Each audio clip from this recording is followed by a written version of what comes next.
at me. Have no fear, Savior, that's me.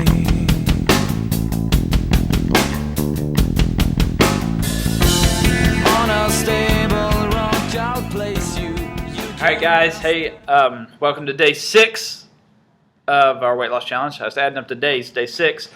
I am recording on iMovie here, and a couple times I've done that, my lips don't add up to what I'm saying. So if it's that way, I apologize. It's the only media I had today to do it, or I would do it other ways. But anyway, I wanted to talk to you guys about being a bear. I know that's what the subject line said, but you know, the concept of hibernating with bears is that they go out and eat and eat and eat so that they can store up body fat to basically go into hibernation, and their body lives off of that fat during hibernation. Okay, so they'll eat, you know, berries. They'll eat fish out of a stream. Bears' diet is similar to our diet if you look at it from the research of showing what bears eat. So here's the issue: is we're not going into hibernation. So when we eat, we shouldn't be eating to hibernate yet.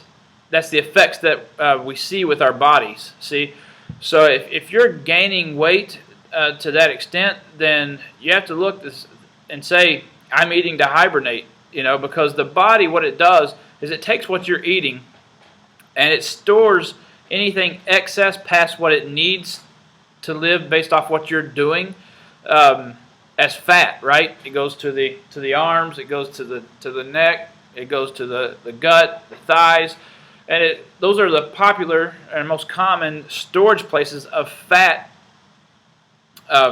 in the body. So basically, what I'm here to do today is I want to talk about protein and quality proteins, but I want to talk about, for a second, you know, watch how much you're eating, okay? And the problem is that we've trained ourselves over years to eat a whole lot of food that we think that that's what's necessary to live on. But like I said, you can eat a good diet. You can eat, the diet that we're training you to eat over this next 30 days, but eat too much of it and still gain weight. So from a weight standpoint, just a purely gaining fat standpoint, quantity is a big issue in America today. We eat like we're going into hibernation, and we're just not, okay?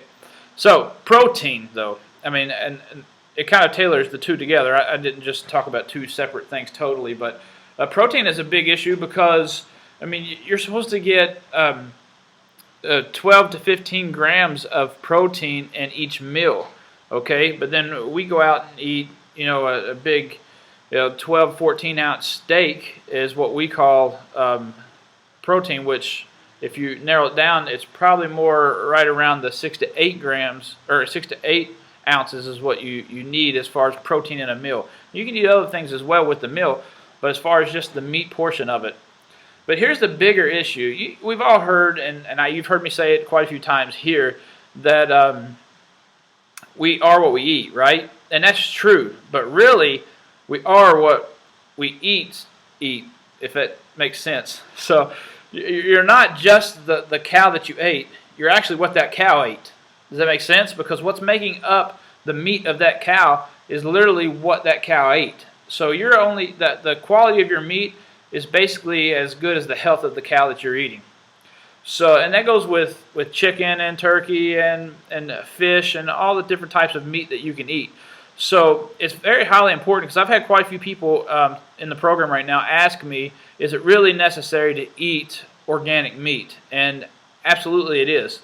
And the main reason is because what we feed the cows today, the processing of cows and chickens and fish even, and turkey, is we bring them into a cage setting, right? And we corral them there and don't give them enough movement and exercise, and we feed them basically grains. And we know that grains is sugar, so their body composition and things, the way that they eat things is similar to ours, so they're not going to be healthy eating grains either. But we all know, and the farmers all know, if I can feed them grain, they'll get fat faster. If they get fat faster, I can sell more cows. If I sell more cows, I make more money. Okay, and that's the concept of it. So they corral them. They don't allow them to get much exercise, and they just grain feed them in a trough. Grain feed them in a trough. And a lot of the grains are, have hormones and things in it to make them even grow faster. I worked in a chicken plant right out of high school, and I'm telling you now, those chickens grow from out of the egg to full grown in like 2.5 weeks. And it's just ridiculous the amount of hormones that you get. You go to a store and look at like a Purdue or a Tyson or certain brands of chicken that give them the hormones and things, and compare the size of that chicken breast to a range-free chicken breast, and it's double the size, and there's a reason why. And there's a reason why we're having the issues in our lives today is because that's what we're eating. We're getting that same amount of hormones and things like that through that meat that we're eating. Okay, so you have to make sure you're eating a quality amount or a quality meat, and as far as the quantity, the right amounts of meat. Okay, because your body will store it, and if it has pesticides, herbicides, and all that stuff in it from spraying the grains and all that stuff, then you're getting that through the meat as well, and it's going to store as toxins in the fat that you're doing because you're overeating. So you're really double whammying yourself there. Okay, so grass-fed cow, range-free chicken, range-free turkey, and wild-caught fish are a necessity while we're going through this program. If you get caught out and you have to eat not organic for one meal, it is what it is. Life is life. I mean, we do have to live our lives, but don't do that every meal. Don't just say I can't afford it or it ain't worth it, because it is worth it. It's going to cost you more in the long run with the health issues it's going to cost you, cost you. So, a way that I get protein in my diet is outside of just eating meat, right? Is through like a protein powder. So a smoothie in the morning. I just made a good smoothie. For those of you who come to the office, you've heard me brag, and I've made it for actually some of you. But listen to what it has in it. So it has coconut milk, which is a good source of good fat. It has almond butter, good source of protein and good fat. It has strawberries and blueberries. It has a Granny Smith apple, and then it has our whey protein, chocolate flavored whey protein in it. So you put that together, and you got something good. So I've been making that one for the last few mornings, sharing it with some of the patients around here. They really love it, so you can try that as well. So protein powders are good sources as long as it's from a good source. It's the same as you're talking about with the cows and the animals. You have to make sure your whey protein is coming from a grass-fed cow as well. So past that, you can do nuts.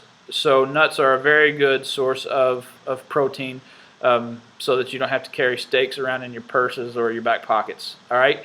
So carry some nuts around with you, and that's a good source of protein. All right. So the two tips here: quality proteins and quantity of proteins, because quality is going to decrease your toxic levels, and it's going to increase your body's ability to actually use it. Quantity of protein is going to allow you to use it all up instead of storing it and go into hibernation mode. So, all right, guys, take that, run with it, be blessed, and have a good day. I'll see you tomorrow. All right, bye.